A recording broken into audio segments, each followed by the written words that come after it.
Hi, so this week's tip of the week is controlling your speed when you go away to play on different golf courses. So I'm currently away in Turkey with a group of players, and we're here at Swano Golf.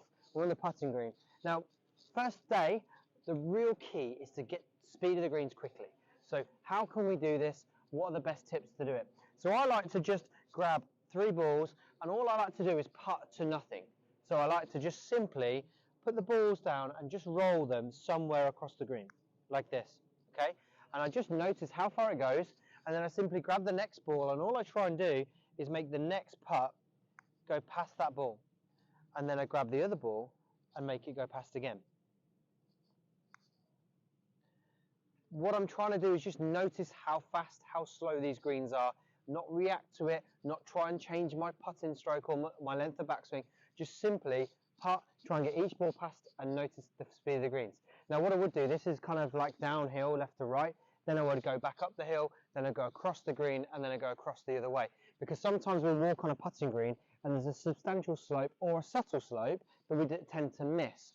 So by putting this way, back again, and then across the green, you're kind of covering all avenues. And this is a really, really, I think, simple way of starting to get used to the speed of the greens. Now, following this, we're going to look at the box drill to see how this can help you with your putting as well.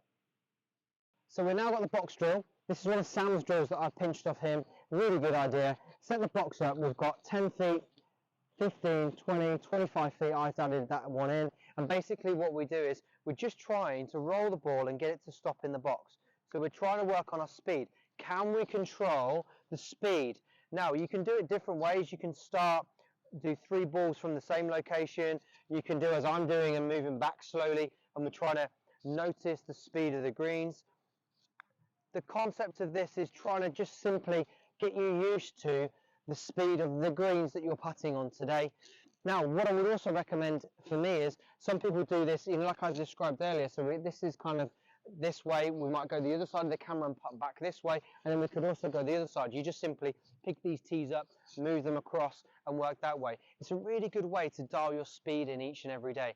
I see too many people walk on a putting green and just putt one direction, and they really do then get on the first green. So say, for instance, the greens are really quick, we're on a downhill slope. Of course, it feels like putting in your bathtub, and it's like, oh, and they're so tentative before they get out. But then, God forbid, they're the first one that's, let's say, from the longest one uphill, and then they leave it like halfway, and they're like, God, these greens is so much different speed. But actually, it's because they only practiced their putting in warm-up downhill. So they were frightened of them before they got out there, and they weren't actually covering all bases when it comes to speed. Speed control requires good rhythm of your stroke, requires a consistent strike.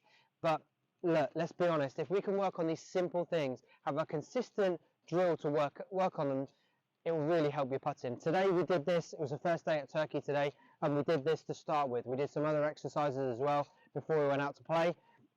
The guys in my group putted really quite nicely and got the speed of the greens much better than I think if I'd have left them alone to just kind of do what they would normally do. So try this. You need to get the speed of the greens quickly. I would do this every time you play. It will really, really help, especially on greens that you don't know.